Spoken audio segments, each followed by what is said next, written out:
एक घर में एक महिला अपने पति को बिना किसी भाव के सोफे पर बैठे हुए पाती है। वह अपने पति को बुलाती है लेकिन वह जवाब नहीं देता।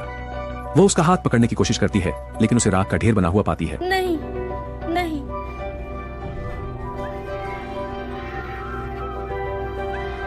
जल्द ही एफबीआई घटनास्थल पर पहुंचता है, लेकिन जब वे शरीर की स्थिति देखते हैं तो वे भी चौंक जाते हैं।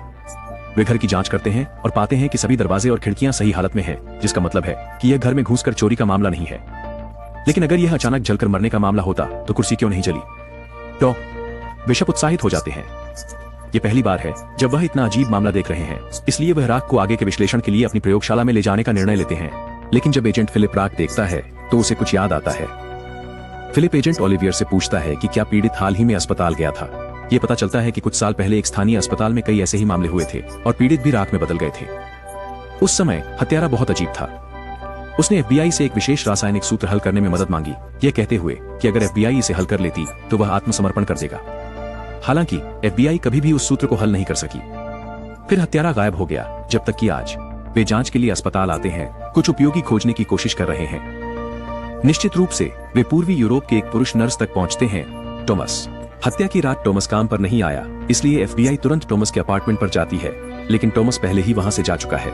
जैसे ही वे सोच रहे हैं कि टॉमस को कैसे ढूंढे, दूसरी हत्या हो जाती है। एक मक्खी एक महिला के चेहरे पर बैठती है और फिर उड़ जाती है। तब महिला का चेहरा पूरी तरह ध्वस्त हो जाता है। एफबीआई जल्दी से घटनास्थल पर पहुंचती है, केवल देखने के लिए कि महिला के सिर का आधा हिस्सा गायब है और उसका पूरा शरीर राख में बदल चुका है। बाद में बिशप भी राख को अपनी प्रयोगशाला में ले जाते हैं। इस बार वह राख पर विकिरण जांच करता है और परिणाम उसे बहुत उलझन में डाल देता है।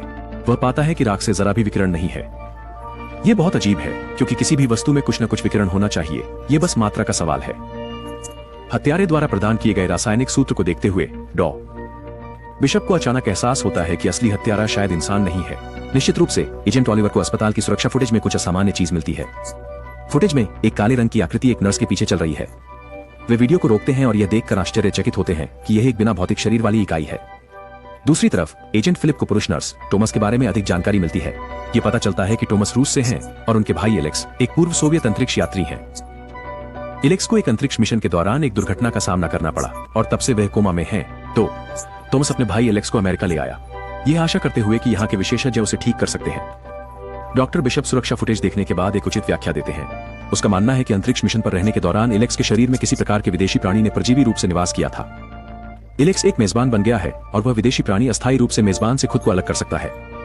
यह अन्य लोगों के शरीर की प्राकृतिक विकिरण को अवशोषित करके खुद को पोषण देता है। एलेक्स को बचाने के लिए उस विदेशी प्राणी को एलेक्स के शरीर से पूरी तरह से हटाना होगा और उस प्राणी को हटाने की कुंजी यह रासायनिक सूत्र है। इस समय टॉमस एलेक्स के साथ एक छोटे से घर में छिपा हुआ है। वह तेजी से एलेक्स के शरीर में एक तार जोड़ता है और कुछ इंतजार करता है।